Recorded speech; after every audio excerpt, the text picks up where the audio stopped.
Everyone hello everyone, welcome to this channel mind map by Vivek Singh. आज हम लोग कर रहे हैं विजय सीरीज़ का 39th क्लास है ये विजय सीरीज़ का।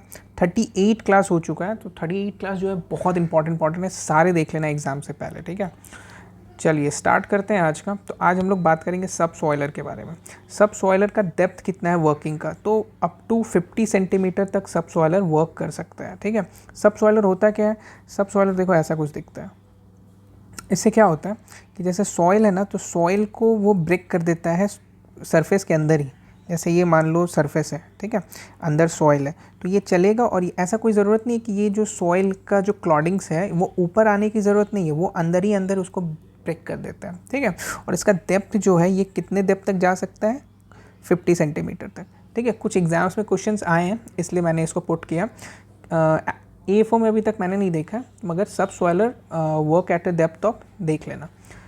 हेड ऑफ सनफ्लावर क्या बोलते हैं? सनफ्लावर के हेड को क्या बोलते हैं? कैपिटल आई, ठीक है, इंपॉर्टेंट है। Square is a appearance of flower bud of the cotton.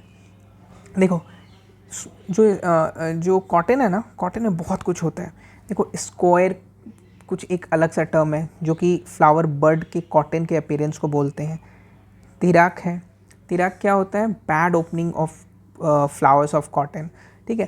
Terminal technology है, ये भी कॉटन में यूज़ होता है, ठीक है। चॉल्फी मेथड्स है, ये भी कॉटन कल्टीवेशन का एक मेथड है जो कि स्क्वायर प्लांटिंग में यूज़ होता है, ठीक है। ये सब ध्यान देने वाली चीज़ है।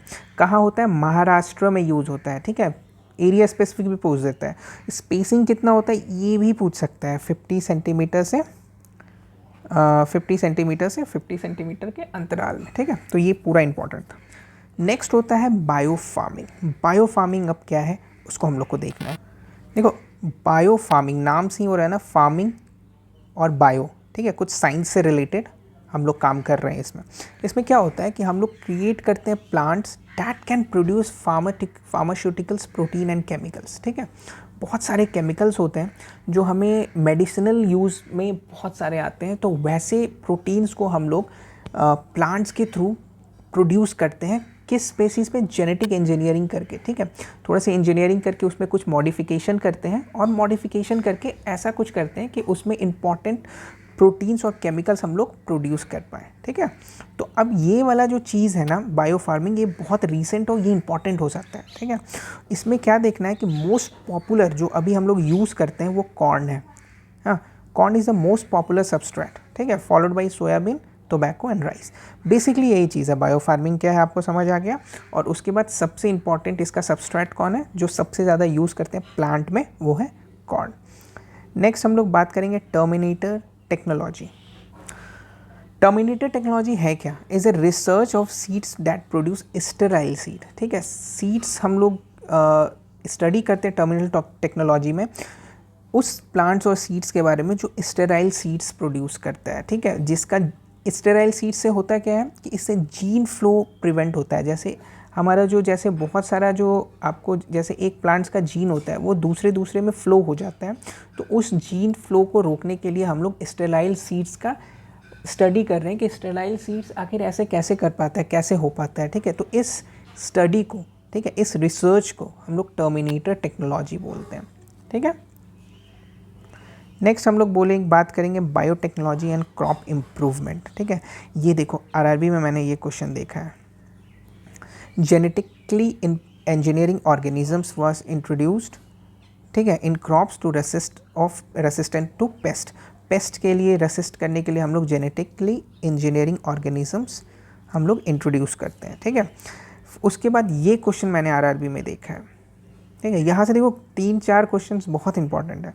एग्रोबैक्टीरियम ट्यूमिफेशियंस, ठीक है। एग्रोबैक्टीरियम ट्यूमिफेशियंस जो है ये नेचुरल जेनेटिक इंजीनियर एक बैक्टीरिया है, develop to carry new genes from one organism to another, ठीक है।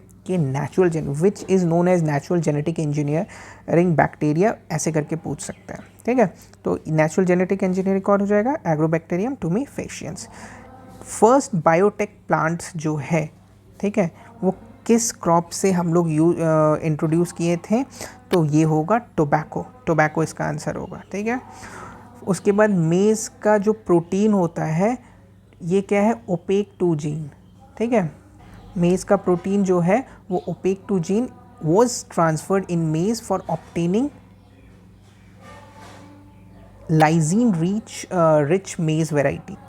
मेज़ का प्रोटीन कौन सा है, ठीक है, लाइजीन। तो लाइजीन प्रोटीन रिच हमें अगर मेज़ चाहिए तो उसके लिए हम लोग ओपेक टू जीन का यूज़ करते हैं। कौन सा यूज़ करते हैं, ओपेक टू जीन। यहाँ पे देख लो कि कमर्शियली जेनेटिकली मॉडिफाइड क्रॉप्स कौन कौन से हैं। कॉटन है, हमको पता है, आपको पता है, पोटैटो भी है, मेज़ भी है, टोबैको भी है, पपाया भी यूज़ होता है, chilli, tomato, soybean, carnation, flax, ये सब कमर्शियली जेनेटिक आजकल यूज़ हो रहा है, ठीक है। बीटी जीन कौन सा है, possess by bacillus thuringiensis, I think आप लोग सबको ये पता ही होगा। Is introduce in cotton, tomato and tobacco, 3 पे इंट्रोड्यूस किया गया, cotton, tomato, tobacco, BT gene. एक ट्रांसजेनिक प्लांट डेवलप किया गया, प्रोटीना, ठीक है। तो प्रोटीना को ट्रांसजेनिक प्लांट क्यों डेवलप किया गया, ये एक हर्बिसाइड है ग्लाइफोसेट्स, उसके अगेंस्ट डेवलप किया गया मॉडिफाई करके, ताकि इससे ये कर पाए, इससे रेसिस्ट कर पाए, ठीक है। हर्बिसाइड्स कौन सा है, ग्लाइफोसेट्स। नेक्स्ट हम लोग बात करेंगे वेजिटेबल मीट किसको बोलते हैं। वेजिटेबल मीट किसको बोलते हैं, काउ पी को बोलते हैं। Cowpea is also known as vegetable meat, ठीक है। तो ये 8-10 इंपॉर्टेंट चीज़ें थे। ऐसे आपको 39 विजय सीरीज़ हो चुका है, ठीक है। तो 39 विजय सीरीज़ में आप समझ सकते हो कि ऐसे ऐसे हर में 10-12 इंपॉर्टेंट टॉपिक्स हैं।